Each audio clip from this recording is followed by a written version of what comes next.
好，大家好，又去到和伯多祿保祿一起過復活期。咁今日我哋已經讀到宗徒大事錄嘅第27章啦。咁聽埋讀埋28章就完咗成個宗徒大事錄。好開心請到同我一齊舊年洗禮加入入門聖事嘅阿 May。咁我哋請阿 May 幫我哋做個開始祈禱啊。因父及子及聖神之名，阿們。仁慈嘅天父，好感謝你，感謝你引領我哋嚟到呢一個大家庭，可以喺呢一度一個咁溫馨而且又舒適嘅環境裏面去聆聽你嘅福音，同埋去學習，去分享你嘅道理。我們的天父，願你的名受顯揚，願你的國來臨，願你的旨意奉行在人間，如同在天上。求你今天賞給我們日用的食糧，求你寬恕我們的罪過，如同我們寬恕別人一樣。不要讓我們陷於誘惑，但救我們免於兇惡。因父及子及聖神之名，阿們。好啊，咁咧27章啦，咁又係讓我讀一次啦。我哋宗徒大事錄嘅鎖匙啦，第1章第8節。當聖神降臨於你們身上時，你們將充滿聖神的德能，要在耶路撒冷及全猶太和撒瑪利亞並直到地極為我作證人。咁呢個就係我哋嘅鎖匙啦。咁其實而家我哋27章保祿就差唔多去到地極㗎啦。咁所以咧呢3個部分嘅結構咧，我哋都講咗好多次，大家可以記住翻啦。咁呢個保祿嘅生平表啦，由佢生於塔爾所開始講起嘅。咁我哋對應翻咗佢唔同嘅年歲，對應翻佢宗徒大事錄嘅唔同嘅章節，大家可以睇翻。咁而家我哋讀到第27章啦，就係你睇到啦，佢就51至52歲咧，就係乘船去羅馬嘅。咁呢啲係之前講過嘅，第一次、第二次同埋佢第3次向外傳教嘅地圖啦，同埋經文嘅章節。咁今次保祿去羅馬嘅行程咧，其實咧已經係由25章開始啦。你睇第一個點啦，21章已經講到話佢被捕啦，跟住22、23章嘅審佢啦，跟住25章就係保祿要上訴啦。咁今日27章就第2個點啦，你睇到啦，由1去耶路撒冷，又去漆冬啦。漆冬嗰度其實睇到就係27章，打後數落去咧，27章唔同嘅章節入邊咧，1、2、3、4、5、6、7就係佢將會搭船經過或者遇到嘅情況，發生咩事，應該就係將會我哋27章經文會讀到㗎啦。咁所以我就唔詳細同大家去go through啦。好啦，咁講翻27章啦喎。右邊我放翻個地圖俾大家對應翻啦。咁喺1至5節咧，就係保祿咧乘船去呢個米勒，跟住咧6至13節咧就途經一個叫克里特島，發生咩事咧？遇到咩風咧？跟住14至26節咧就係真係遇到一個風暴啦。遇到風暴之後咧，就27至44節咧就喺密里達島附近咧，福州就沉咗船嘅。好啊。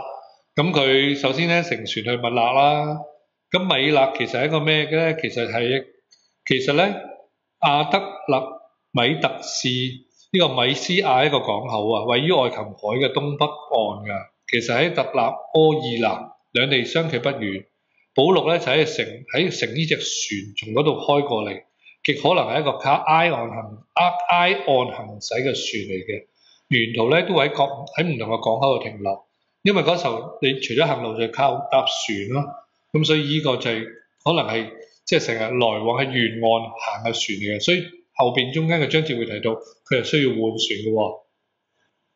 既決定了要我們坐船往意大利去，人就將保祿和一些別的囚犯交給皇家營裏的一個百夫長，他名叫尤里約。有一隻由亞德勒米特來的船，要開往亞細亞沿岸一帶地方去。我們上去便開了船，同我們一起的還有馬其頓的德撒洛尼人阿黎斯塔柯，第二天，我們在漆冬靠了岸，由里約優待保祿，准他到朋友那裏去獲得照應。我們又從那裏開了船，因為是逆風，便沿塞浦路斯背風的海面航行，橫渡基里基亞和旁非里亞一帶的海面，便到了里基亞的米納。好啊，跟住咧就佢哋乘船咁去邊咧，就會經過一個克里特島。咁其實睇翻咧，呢個就克里特島，我揾呢個地圖俾大家睇嘅，好讓大家了解一個地理環境咧，其實發生咩事。咁後邊咧讀經文嗰時候，你就會知道，可以消化到啦。咁我哋由右手邊開始睇啊，第一個點咧，其實咧就係經文嘅27，即係第27章我哋第7節嘅前半段遇到乜嘢咧？即係遇到西北風啊！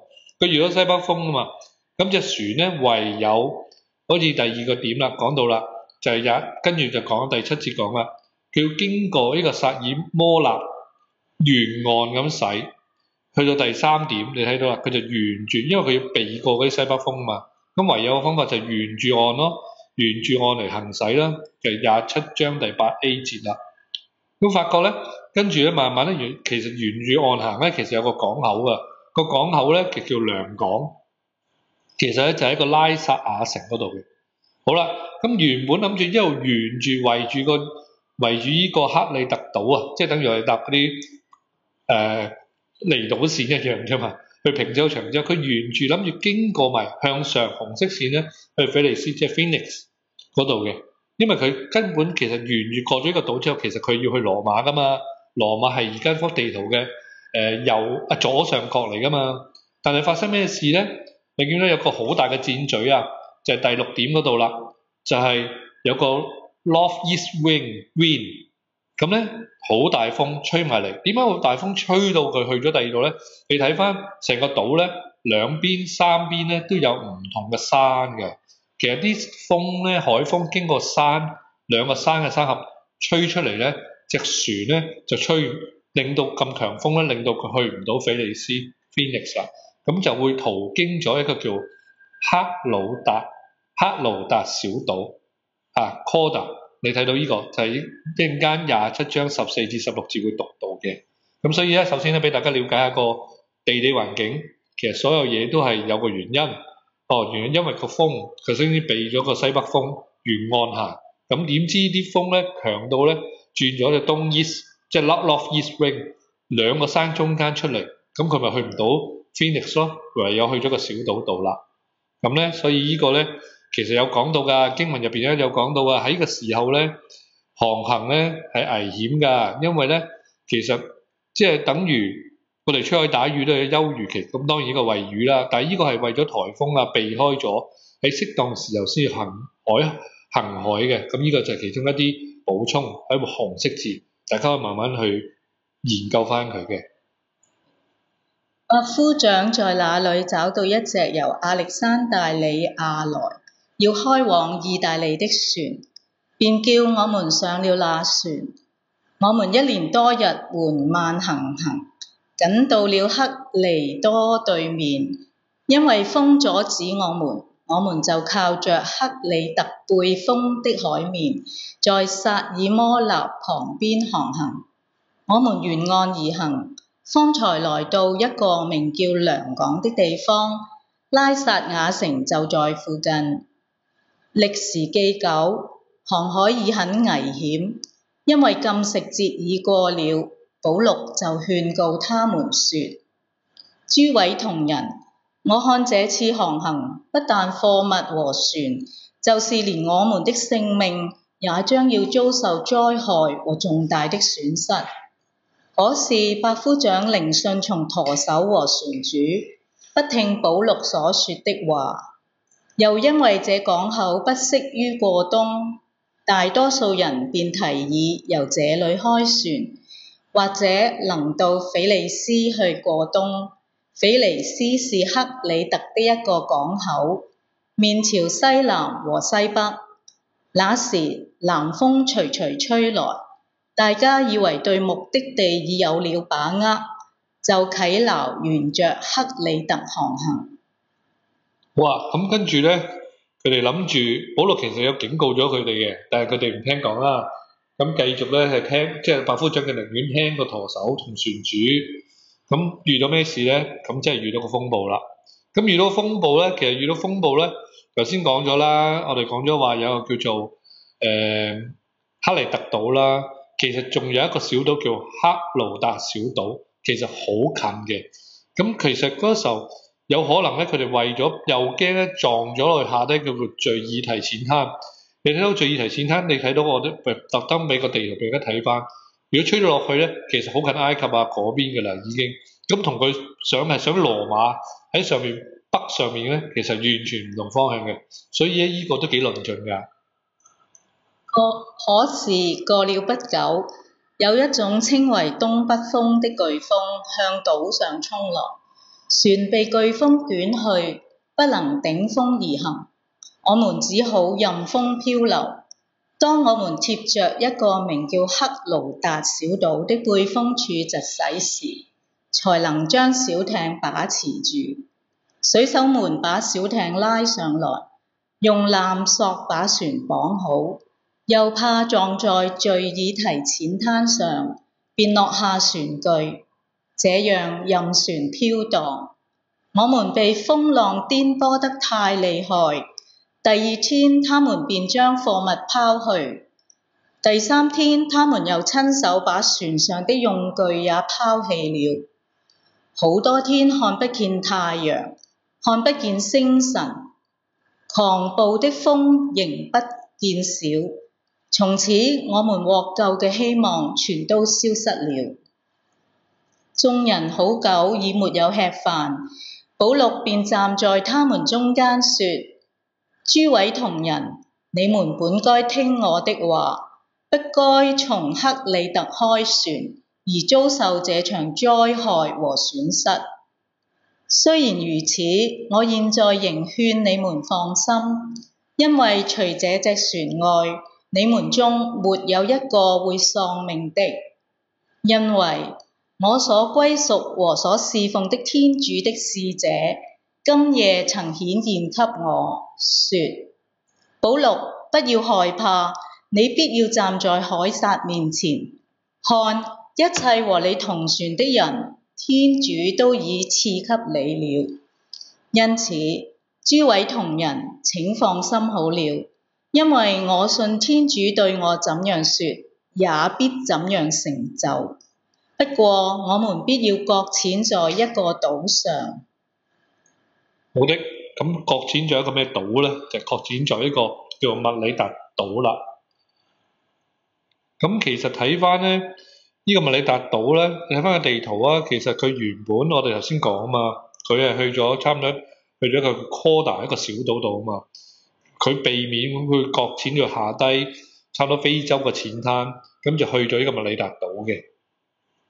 到了第14天夜裏，我們在亞德里亞海漂來漂去，約在半夜時分，水手們猜想離一處陸地近了，便拋下測圓，得知水深20尋。隔了一會，又拋下測圓，得知水深15尋。他們又怕我們碰在礁石上，就從船尾拋下4個錨，切望天亮。水手想法離船逃走，便將小艇繫到海裏，假裝要從船頭拋錨的樣子。保祿就給百夫長和士兵說：這些人若不留在船上，你們便不能獲救。那時，士兵便割斷小艇的纜索，任它沉沒。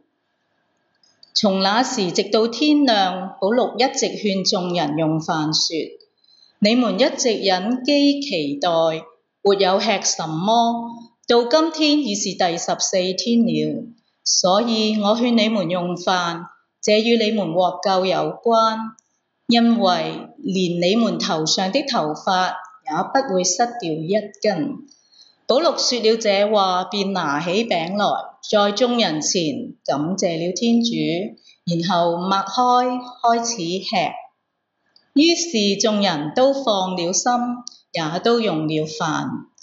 當時我們在船上的共有276人，眾人都吃飽了飯，便把麥子拋在海裏，使船輕些。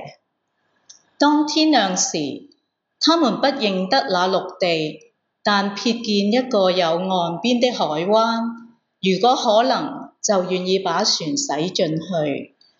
於是將錨割斷，棄在海裏，同時鬆開舵繩，拉上前帆，順着風向岸邊前進。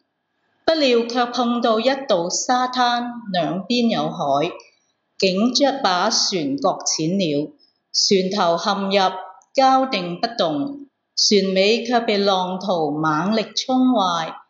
那時士兵主張要把囚犯殺掉，免得有人泅水逃走。可是百夫長卻願救保祿，便阻止他們任意行事。遂命令會泅水的人先跳入水中，先行登陸。至於其餘的人，有的用木板，有的憑船上的零碎東西，這樣眾人都登了陸，得了救。好啊，嗱，我哋讀咗44節啦，咁我哋去翻嗰個我哋嘅目錄嗰度啦。好嗱，目錄咧睇翻喎，今日我哋27章咧，其實保祿咧連同其他囚犯一齊被帶上一艘船啦，諗住啟程去羅馬，因為佢要去凱撒上訴啊嘛。咁途中經過亞細亞西面一個密納嘅地方，換咗隻船啦，繼續行程。其實整個旅程都差唔多3個幾月嘅。從亞細亞去羅馬嘅途中咧，保祿同船入邊咧，即係加埋佢自己啦，有276人啦，遇難喎，險些就差唔多真係會浸死啦。其實當時隻船咧駛到去呢個克里特島時候咧，保祿已經預計咗呢個航程將會有危險啊。但係負責押送佢嘅百夫長就唔聽佢意見啦，寧願相信個舵手同埋船長啦，繼續航行啦。結果咧，全船人咧陷入一個險境啦，遇到一個颱風啦，經歷10幾日猛烈嘅風浪啦，最後都喺呢個海岸度毀掉咗隻船，岸邊毀掉隻船啦，擱淺咗喺個密里達島度。其實雖然隻船咧全然盡毀啊，但係船上面所有乘客都安然無恙喎。咁係應驗咗乜嘢咧？應驗咗天主講到明喺個險途中咧顯咗一個異象俾保祿噶嘛，同佢講有個保證啊，就係保證佢咧今次去羅馬上訴，其實咧係順從咗天主嘅旨意。好啊，咁呢個27章啦，成個段落基本上都係海上面發生嘅。咁跟住啦，到28章就係聽日我哋讀最後一章咯喎。咁係啲咩事咧？咁當然啦，佢會喺個密里達島度顯奇蹟啦，大家會知道嘅。第二咧就乘船咧去咗羅馬啦，咁之後咧就係被囚禁2年嘅傳教嘅生活啦。咁我哋聽日拭目以待讀埋第28章啦。咁好啊，咁我哋請阿 May 幫我哋做個結束祈禱。因父及子及聖神之名，阿們。好感謝上主愛咗我哋，望上主能夠繼續光照同埋聖化我哋，使我哋能夠謹記一個理想裏面教會嘅生活，包括專心聆聽宗徒嘅訓誨，時常聚會、擘餅、祈禱，一切皆歸公用。希望我哋都能夠依循呢一個生活模式，使到我哋做一個真真正正活生生嘅基督徒。願光榮歸於父及子及聖神，起初如何，今日亦然，直到永遠。阿們。因父及子及聖神之名，阿們。好啊，唔該晒，拜拜。拜拜。